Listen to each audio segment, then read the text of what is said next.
Hello students, welcome to online learning. I am your math teacher, Mr. Rausab Disli. Now today are going to start first lecture, Math second of chapter 8 continuity. 11th Science, Math second, chapter number 8 continuity. Let us study first point, continuity of a function at a point. Second, continuity of a function over an interval. Third, intermediate value theorem. Let us recall different types of function. F of x be any function, let नुसार. Limits of logarithmic function, algebraic function, trigonometric and exponential function. Left hand limit and right hand limit of the function. Meaning of the word continuity. याच्यात मराठीत आपण त्याला काय म्हणतो सातत्य. The unbroken and consistent existence over a period of time. ज्याच्यामध्ये ब्रेकच नसेल त्याला काय म्हणायचं आपण कंटिन्युटी. आता या ठिकाणी मी एक ग्राफ दाखवलाय. या ठिकाणी आपण असा हा जो ग्राफ दाखवलाय तिथे आपण हा पेन जो घेतला आपण हा कुठेच आपण उचललेच नाही. हा काय झाला कंटिन्युअस. आणि या ठिकाणी हा जो ग्राफ दाखवला आपण इथे असे आपण दाखवले इथे काय झालं ब्रेक झाले. म्हणजे ज्याच्यामध्ये ब्रेक नसेल त्याला म्हणायचे कंटिन्युटी, ज्याच्यामध्ये ब्रेक असेल त्याला म्हणायचे डिसकंटिन्युटी. फॉर एक्झाम्पल जर आपण विचार केला, आपण जर टाइम टेबलनुसार अभ्यासाचा विचार केला स्टडीचा, तर आपण दररोज टाइम टेबलनुसार जर अभ्यास करत गेलो तर ते काय असतं कंटिन्युअस. आणि आपण एका दिवशी केला, परत एक दिवशी गॅप दिला, परत 2 दिवस अभ्यास केला, परत तिसऱ्या दिवशी केला, ते काय असतं डिसकंटिन्युटी. म्हणजे त्याच्यामध्ये काय असतं ब्रेक असतो. म्हणजे ज्याच्यामध्ये ब्रेक असेल त्याला म्हणायचे डिसकंटिन्युटी, ज्याच्यामध्ये ब्रेकच नसेल त्याला म्हणायचे continuous. For example of continuous function, an unbroken road between 2 cities. 2 cities मधला रोड जर असेल समजा A to B, या ठिकाणी आपण हा जो रोड दाखवलेला आहे हा काय झाला इथे कुठेही ब्रेक नाही. म्हणजे ते काय कशाचं एक्झाम्पल आहे कंटिन्युटीचं. Flow of a river of water, नदीचा प्रवाह आपण कुठे खंडित पाहतो का असा, जे हा काय झाला कंटिन्युअस. रेल्वे ट्रॅक या ठिकाणी आपण इथे पण हा एक्झाम्पल असं दाखवलंय आपण काय झाला कंटिन्युअस. किंवा पुढचं एक एक्झाम्पल असं दाखवलंय ती changing temperature of A city during a day. एखाद्या सिटीचं आपल्याला टेम्परेचर सुरुवातीला आपण जर सकाळी घेतलं आपण तर ते 5 डिग्री ते पडले, नंतर आपण 10 डिग्री 15 डिग्री 20 डिग्री आपण 20 डिग्री आपण थांबले, नंतर तर दुपारनंतर असं कमी कमी होत चालतं 18 डिग्री 50. हा पण ग्राफ कशाचा आहे कंटिन्युटीचा. या ठिकाणी आपण असे कंटिन्युटीचे पण आपल्याला असे एक्झाम्पल पाहता येईल. Definition of continuity.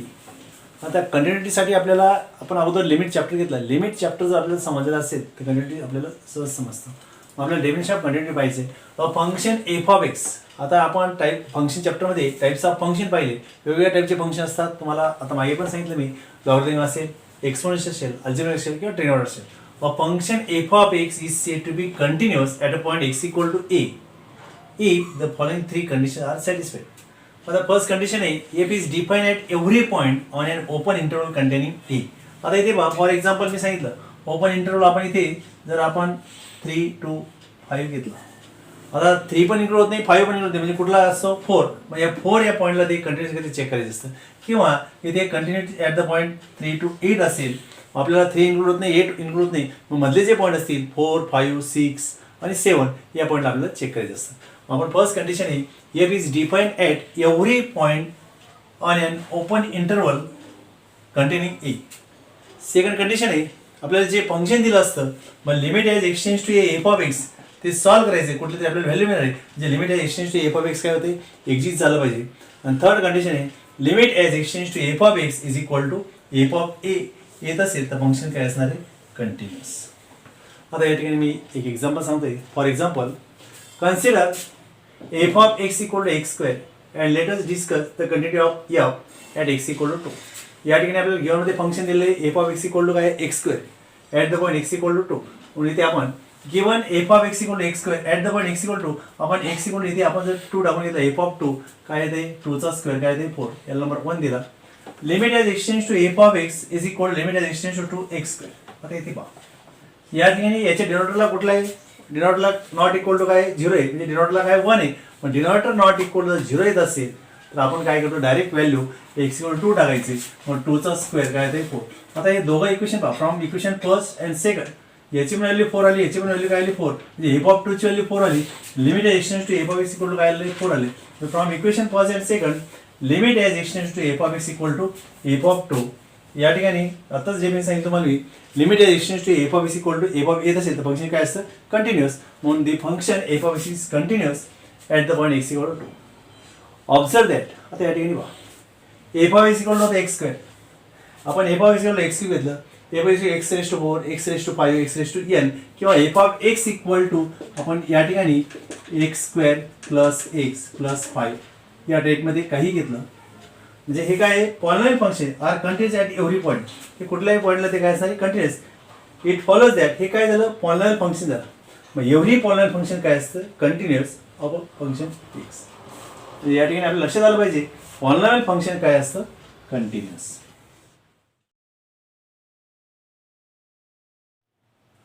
Continuity from the right and from the left. आपण लिमिट चॅप्टरमध्ये राईट हँड लिमिट आणि लेफ्ट हँड लिमिट पाहिले. A function f of x is said to be continuous from the right at x equal to a, that is x greater than a. x च्या ज्या value असतील a पेक्षा काय असतील greater मोठे असतील त्यास आपण limit as X tends to a plus f of x equal to f of a.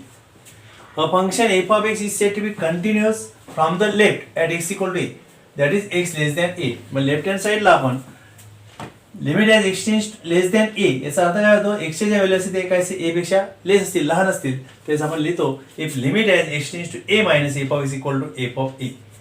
If a function is continuous on the right and also on the left of A then it is continuous at A because limit as X tends to A minus F of X left hand limit is equal limit as X tends to A plus F of X right hand limit is equal to F of ए. त्याच function काय असतं continuous. Example बघा या ठिकाणी घेतलेलं आपण discuss the continuity of the function F of x equal to modulus of X be define on R. या ठिकाणी आपल्याला गिव्हनमध्ये फंक्शन दिले F of x equal to absolute value म्हणजे modulus of X be define. त्यावेळेस आपण F of x equal mod X कसं define करतो F of x equal to minus X केव्हा लिहिता येतं आपल्याला एक्सच्या व्हॅल्यू काय असतील लेस दॅन 0 असतील. F of x equal to X केव्हा लिहितो आपण X greater than or equal to 0 असेल. आता इथे एक्स लेस दॅन 0 म्हणजे काय असतं लेफ्ट हँड लिमिट. मग left hand limit limit as X tends to 0 minus आपण कुठल्या पॉईंटला चेक करतो continue at the point x equal to 0 ला limit as X tends to 0 minus F of x equal to limit as X tends to 0. Left hand लिमिटला काय depend केलं F X equal to minus X. या ठिकाणी पण लक्षात घ्यायचं याच्या डिनॉटला काय 1 आहे डिनॉट नॉट इक्वल टू 0. मग आपण डायरेक्ट व्हॅल्यू टाकतो एक्स इक्वल टू 0 टाकायचं एक्स इक्वल 0 टाकलं आपण 0 काही निगेटिव्ह लिहित नाही पण ते आन्सर काय येतं 0. त्याला नंबर 1 दिला. एक्स फक्त इथे आपण काय घेतो एक्स ग्रेटर दॅन 0 म्हणजे right hand limit. Limit as X tends to 0 plus F of x is equal to limit as X tends to 0. त्यावेळेस F of x equal to काय डिफाईन केले एक्स म्हटले F of limit as X tends to 0 X. इथे पण डिनॉटला काय 1 आहे डिनॉट not equal to 0 आपण direct value टाकणार एक्स इक्वल टू 0 काय त्यांचं 0. मग आता इथे पुन्हा एक्स इक्वल टू 0 आहे म्हणजे एफ ऑफ एक्स इक्वल इथे पहा एक्स इक्वल टू आपण 0 घेतला. मग आता F of x equal to काय एक्स आहे मग एक्स इक्वल टू 0 टाकलं एफ ऑफ 0 इक्वल टू काय आहे 0 एफ ऑफ 0 इक्वल टू 0. मग फ्रॉम इक्वेशन फर्स्ट सेकंड आणि थर्ड तिघांचे व्हॅल्यू काय आले 0 आले. मग इथे from equation first second and third म्हणून limit as X tends to 0 minus F of x equal to limit as X tends to 0 plus F of x equal to F of 0. मग त्यावेळेस फंक्शन काय असेल continuous at the point x equal to 0. या ठिकाणी पहा मी हा जो ग्राफ दाखवलाय F of x equal to आपल्याला फंक्शन दिलं होतं मॉड्युलस ऑफ एक्स. इथे मी काही व्हॅल्यू टाकले एफ ऑफ एक्स म्हणजेच काय वाय असतो F X equal to mod X. आपण पहिली व्हॅल्यू एक्स इक्वल टू 0 घेतली एक्स इक्वल टू 0 घेतला आपण तर एफ ऑफ 0 काय येते 0 येते. मग आपण एक्स इक्वल टू 0 आहे आणि वाय इक्वल देखील काय येतं 0. मग हा पॉईंट इथे आपण प्लॉट करणार एक्स इक्वल टू पुढची व्हॅल्यू 1 टाकणार आपण एक्स इक्वल टू 1 टाकलं तर एफ ऑफ इथे मॉड्युलस ऑफ 1 काय येते 1 येते. इथे एक्स इक्वल टू 1 आहे आणि वाय इक्वल देखील काय येते 1 इथे हा पॉईंट प्लॉट केला. एक्स इक्वल टू पुढची व्हॅल्यू 2 घेते मग ते पण आन्सर काय येते 2 येते. मग आपण एक्स इक्वल टू आहे आणि वाय इक्वल टू काय येते 2 मग इथे पॉईंट प्लॉट केला. एक्स इक्वल टू 3 घेतला मग ती पण व्हॅल्यू काय येते एक्स इक्वल टू 3 टाकलं तर आपल्याला इकडे 3 येते एफ ऑफ 3 इक्वल टू 3. मग आपण एक्स इक्वल टू 3 आणि एफ ऑफ 3 इक्वल टू काय येते 3 येते. या ठिकाणी म्हणजे वाय इक्वल टू पण 3 आलं मग आपण इथे प्लॉट केला. आपल्याला अशी भरपूर व्हॅल्यू घेता येते. एफ ऑफ 4 घेतलं ते पण येते 4 एफ ऑफ 5 घेतलं 5 येते तर आपल्याला असे पॉईंट वरती असे जाताना दिसते. आपण समजा निगेटिव्ह नंबरचा विचार केला एक्स इक्वल टू -1 टाकलं मी X equal to -1 modulus of -1 काय येतं +1 लिहितो आपण F of -1 X equal to -1 वायची व्हॅल्यू काय येते 1 मग हा पॉईंट इथे प्लॉट केला. एक्स इक्वल टू -2 पुढची व्हॅल्यू काय येते 2 एक्स इक्वल टू -2 आणि वायची व्हॅल्यू इथे 2 घेतली F of 2. X equal to -3 घेतलं, एक्स इक्वल -3 घेतलं, मॉड्युलस ऑफ -3 काय लिहिलं आपण +3 लिहिलं. मग X equal to -3 modulus of -3 इथे आपण हा 3 घेतला. मग आपण पॉईंट प्लॉट केला आणि आपण असा कंटिन्यू असा जॉईन केला. हे काय झालं कंटिन्यूसचं एक्झाम्पल. म्हणजे याच्यात पण लक्षात घ्यायचं हे फंक्शन होतं मॉड्युलस फंक्शन. मग एव्हरी मॉड्युलस फंक्शन काय लक्षात ठेवायचं जातं continuous. Next example the function F of X. या ठिकाणी जे सिम्बॉल दिलं आहे हे काय greatest integer function of X in the interval close interval two open 4 म्हणजे इथे सेमी क्लोज दिलेलं आहे. आता हे जे फंक्शन आहे याला काय म्हणतो आपण या ठिकाणी हा जो सिम्बॉल दाखवला आहे is the greatest integer function or floor function. F of x equal to greatest integer function of X for X belongs to semi close इथे क्लोज टू 4 ओपन दिलं आहे. याच्यामध्ये 2 इन्क्लूड होणार आहे पण 4 इन्क्लूड होणार नाही. मग या ठिकाणी ग्रेटेस्ट इंटिजर फंक्शन असं डिफाईन केलं असतो एफ ऑफ किती बघा मी एक फॉर एक्झाम्पल सांगतोय हा समजा 2.7 नंबर असेल. हा जर आपल्याला नंबर लाईनवर प्लॉट करायचा असेल तर आपण काय करतो 0 1 2 3 आपण 2च्या आणि 3च्या दरम्यान कुठेतरी असणार हा इथे प्लॉट केल्यानंतर ग्रेटेस्ट इंटिजर फंक्शनमध्ये आपण कुठली व्हॅल्यू घेतो मागची व्हॅल्यू घेतो म्हणजे ती काय घेणार आहे 2. आता इथे F of x equal to इथे आपण क्लोज 2 घेतला ओपन 3 घेतला म्हणजे 2 less than equal to X less than 3 म्हणजे याच्यामध्ये कुठला इन्क्लूड होणार आहे 2 इन्क्लूड होईल आणि 3 इन्क्लूड होत नाही म्हणून आपण इथे F of x equal to काय घेतलंय 2 घेतले आणि पुढचा घेतला 3 2 काय घेतलाय 4 घेतलाय 3 less than equal to X less than 4 म्हणजे इथे क्लोज 3 ओपन 4 म्हणजे 3 इन्क्लूड 4 होणार नाही म्हणजे इथे integer function F of x equal to काय घेतलं 3. मग कुठल्या पॉईंटला चेक करायचं आपल्याला continue at the point x equal to 3 ला हा सेंटरचा पॉईंट जो असतो त्याला मग test the continuity at the point x equal to 3 for x equal to 3. आता इथे एक्स इक्वल टू 3 इथे बघा इथे काय एक्स लेस दॅन 3 आणि X less than or equal to असा येतो 3 less than or equal to X म्हणजे एक्सची व्हॅल्यू काय आहे 3. त्यावेळेस आपण काय घेणार F of 3 is equal to 3 म्हणून आपण for x equal to 3 F of 3 is equal to 3 याला नंबर 1 दिला. आता इथे एक्स लेस दॅन 3 हा काय झालं लेफ्ट हँड लिमिट. मग left hand limit X less than 3 आपण लेफ्ट हँड लिमिट लिहिताना limit as x tends to 3 3च्या डोक्यावर काय येतो minus X tends to 3 minus F of x equal to limit as x tends to 3 minus greatest integer function X. त्यावेळेस function काय दिले x less than 3 ला function काय दिले F of x equal to काय घेतलं आपण आन्सर 2 घेतले. मग limit as x tends to 3 greatest इंटिजरची व्हॅल्यू आपण इथे 2 टाकली आन्सर काय येणार आहे 2 येईल second. Next for right hand limit x greater than 3 एक्सचे जे व्हॅल्यू येते 3 पेक्षा ग्रेटर असतील त्यावेळेस आपण F of x equal to काय घेणार आहे 3 घेणार आहे म्हणजे greatest integer x equal to आपण 3 घेणार. Limit as x tends to 3 plus F of x equal to limit as x tends to 3 plus greatest integer function of x is equal to limit as x tends to 3 इथली value घेतली 3 मग answer काय येते 3. मग from first second and third याच्यामध्ये बघा second and third हे दोघं काय याच्यात आन्सर आलं 2 याच्यात आन्सर 3. मग from equation second and third left hand limit not equal to काय राईट हँड लिमिट म्हणजे फंक्शन काय असणार आहे डिस्कंटिन्युअस आहे. Therefore F of x is discontinuous at the point x equal to 3. Second example आहे test the continuity of the function F of x equal to X square plus 3/2 for 0 less than equal to X less than equal to 3 5x and second 5x minus 4.5 for 3 less than x less than equal to 2 part दिले. मग आपल्याला check करताना कुठल्या पॉईंटला check करायचे continuity at the point x equal to 3 ला हा सेंटरचा पॉईंट. मग continuity at the point x equal to 3 माझे तेव्हा एक्स इक्वल टू 3 ज्यावेळेस एक्स इक्वल टू 3 असेल त्यावेळेस आपण हे फंक्शन घेतो. मग for x equal to 3 F of x equal आपण हे फंक्शन घेणार एक्स स्क्वेअर प्लस 3/2 आपण एक्स इक्वल टू 3 टाकलं 3चा स्क्वेअर प्लस 3/2 3चा स्क्वेअर काय होतं 9 प्लस 3/2 2 into 9 18 18 plus 3 21/2 काय येते ते 10.5 मग एफ ऑफ 3 ची व्हॅल्यू 10.5 नंबर 1 आला. फॉर एक्स आता हे फक्त एवढंच विचार करू आपण फॉर एक्स लेस दॅन 3 म्हणजे काय झालं हे left hand limit for x less than 3 left hand limit as 3 minus F of x is equal to आपण हेच फंक्शन घेणार limit as 3 x square plus 3/2 पुन्हा येते आपण एक्स 3 टाकलं आणि ते कॅल्क्युलेशन काय येते आपलं 10.5. फॉर एक्स ग्रेटर दॅन 3 आता इथे एक्सचे जे व्हॅल्यू आहेत त्या 3 पेक्षा काय ग्रेटर आहेत मग आपण हे काय झालं राईट हँड लिमिट. मग राईट हँड लिमिटला आपण त्यावेळेस हे फंक्शन घेणार आहे limit as x 3 plus F of x equal to limit as x 3 5x minus 4.5 is equal to इथे पुन्हा एक्सचे आता डिनॉमिनेटरला काय 1 आहे डिनॉट नॉट इक्वल 0 आपण डायरेक्ट व्हॅल्यू टाकत असतो. मग एक्स इक्वल टू आपण 3 टाकली 5 into 3 मायनस 4.5 15 मायनस 4.5 काय ते 10.5.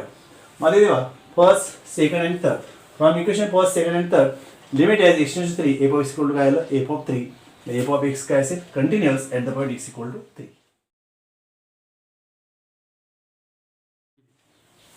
Examples of continuous function. First, constant function that is f of x equal to k is continuous at every point on r. जे कुठलंही कॉन्स्टंट फंक्शन काय असतं कंटिन्युअस. फॉर एक्झाम्पल पहा F of x equal आपण 3 घेतलं. आपण जर हे नंबर लाईनवर असे पॉईंट जर प्लॉट करायचा विचार केला एक्स इक्वल टू 1 घेतला आपण तर एफ ऑफ 1 काय तर 3 म्हणजे हा पॉईंट या ठिकाणी प्लॉट केला. एक्स इक्वल 2 घेतलं तरी एफ ऑफ 2 काय तर 3. एक्स इक्वल टू 3 घेतलं तर एफ ऑफ 3 काय येणार आहे 3. एक्स इक्वल टू -1 घेतलं तर हा पॉईंट येईल. एक्स इक्वल टू -2 घेतलं या ठिकाणी म्हणजे ही जी लाईन असणार ही काय असणार कंटिन्युअस. म्हणून ते एव्हरी कॉन्स्टंट फंक्शन काय असतं continuous at the point on R. Second example is power function f of x equal to x raised to n with positive integral exponent r continuous at every point on R. आपण मागे पण एक example पाहिलं होतं f of x equal to x square असेल x cube असेल x raised to 4 असेल म्हणजे पॉवर फंक्शन काय असतं कंटिन्युअस. हे पण एक्झाम्पल आपण त्या ठिकाणी पाहिलेले. Next example polynomial function f of x equal to a0 x raised to n plus a1 x raised to n minus 1 plus a2 x raised to n minus 2 plus continue an are continuous at every point on R. म्हणजे polynomial function for example f of x equal to x square plus 2x plus 1 that at the point x equal to कुठलाही point असेल. आता या ठिकाणी आपल्याला लक्षात येतं याच्या डेरिव्हेटिव्हला काय 1 आहे डेरिव्हेटिव्ह नॉट इक्वल टू 0 आपण डायरेक्ट व्हॅल्यू टाकतो पण ते फंक्शन काय असतं कंटिन्युअस. त्या पॉईंटला काय येणार आहे कंटिन्युअस असतं म्हणून एव्हरी पॉलिनॉमियल फंक्शन काय असणार आहे कंटिन्युअस. पुढचं एक्झाम्पल आहे the trigonometric function sin x and cos x are continuous at every point on R. म्हणजे ट्रिग्नॉमेट्रिक फंक्शन काय असतं continuous. For example graph of sin x function काय असतं अप अँड डाऊन असा कंटिन्युअस असतो म्हणून ट्रिग्नॉमेट्रिक फंक्शन काय लक्षात ठेवायचं आपण कंटिन्युअस असतं. नेक्स्ट एक्झाम्पल आहे the exponential function that is a raised to x पण हा a काय पाहिजे पॉझिटिव्ह पाहिजे and logarithmic function log of x to the base a. x हा पॉझिटिव्ह असणारच आहे पण a नॉट इक्वल टू काय पाहिजे a नॉट इक्वल टू 1 पाहिजे. a not equal to 1 are continuous on R. म्हणजे एक्सपोनेन्शियल फंक्शन असेल लॉगॅरिथमिक फंक्शन असेल ट्रिग्नॉमेट्रिक फंक्शन असेल पॉलिनॉमियल फंक्शन असेल पॉवर फंक्शन असेल कॉन्स्टंट फंक्शन असेल ते काय असतात continuous at that point. Properties of continuous function if the function f and g are continuous f and g जर कंटिन्युअस असेल at the point x equal to a मग त्यांची सम जी असणार आहे f प्लस g ही देखील काय असणार आहे कंटिन्युअस आहे. त्यांचा डिफरन्स जो असणार आहे f minus g is also continuous at the point x equal to a. Their product त्यांचा प्रोडक्ट देखील काय असणार आहे continuous at the point x equal to a. Their quotient त्यांचं division f and g not equal to काय पाहिजे 0 पाहिजे is continuous at the point x equal to a. Next the constant multiple of f of x that is k into f of x. f तर continuous आहे आणि k देखील काय constant function आहे for any k belongs to r ते देखील काय असतं continuous. Composite function f composition g of x किंवा g composition f of x that is f composition g of x or g composition f of x are continuous. म्हणजे composite function देखील काय असतं continuous असतं. Constant multiple of f of x देखील काय असतं continuous असतं. क्वोशियंट of f and g f आणि g जर दोघं कंटिन्युअस असतील त्यांचं डिव्हायडेशन देखील काय असतं कंटिन्युअस फक्त g नॉट इक्वल टू काय पाहिजे 0 पाहिजे. देअर प्रॉडक्ट त्यांचा प्रॉडक्ट देखील कंटिन्युअस असतो त्यांचा डिफरन्स देखील कंटिन्युअस असतो आणि त्यांची सम देखील काय असणार आहे कंटिन्युअस.